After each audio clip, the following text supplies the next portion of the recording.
Hi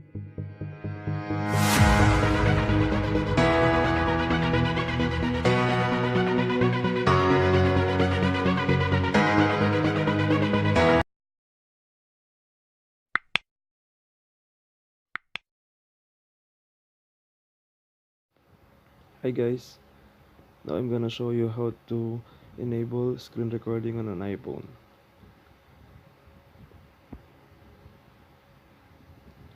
So first go to setting, then go to control center, then go to customize controls, then go to screen recording, then press the positive sign.